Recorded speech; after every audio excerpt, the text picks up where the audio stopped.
My name is Joshua Shank. I am from Greencastle, Pennsylvania, and I grew up, my parents believed in God, and they would watch like TV evangelists and stuff, but we were never one to go to church. Christianity was a strange thing to me. Like, I'd have people approach me that would want to talk about church or religious beliefs, and I had nothing to do with it. I didn't want to talk to them. I didn't want anything to do with them. I had no direction, no guidance into what I was doing. I didn't know from one day to the next what I'd be doing with myself. I had really bad anger issues before coming to church, and the slightest thing would set me off to where I actually had blacked out a couple times and done things that I didn't know I had done. My life was in almost a downhill spiral where I didn't see a purpose for what I was doing.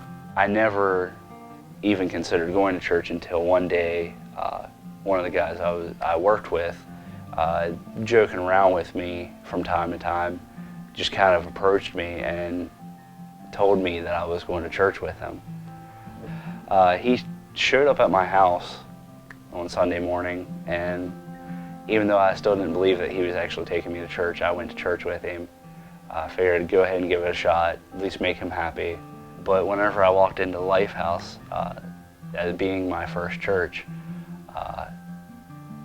and I sat down in a movie theater to listen to this worship band, and then a pastor get up there, and instead of telling me what I've done wrong and what I should do, to tell me that God loves me for what I've done, whether right or wrong, to tell me that there's hope no matter where I've been.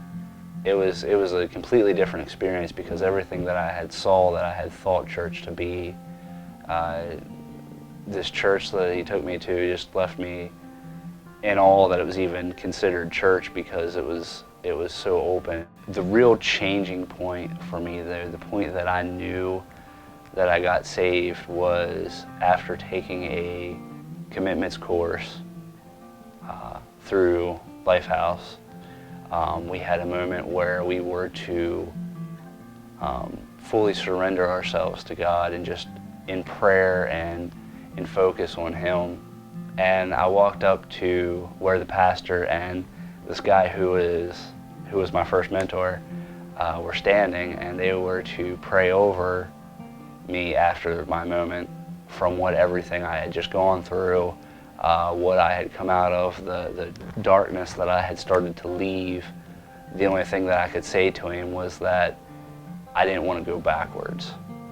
And I didn't even get all of that sentence out before I just got rushed over again, and I couldn't speak, I couldn't see, there was water on the ground from me crying so much. And all he did was grab hold of me and hold on to me and hold me up, because I couldn't stand either. And he just prayed over me, and that was the moment I got saved. That was whenever God most impacted my life, was that turning point. There's been hardships and struggles, but to look back over the last 2 years and see where I've come and where God has taken me is so much better than what I would have been without God. God's greatest examples are the biggest mistakes. We need God more than ever. So even though there's troubled times, even though you have hardships, if you persevere and believe in God, believe that He is there for you, you're bound to come through them no matter what.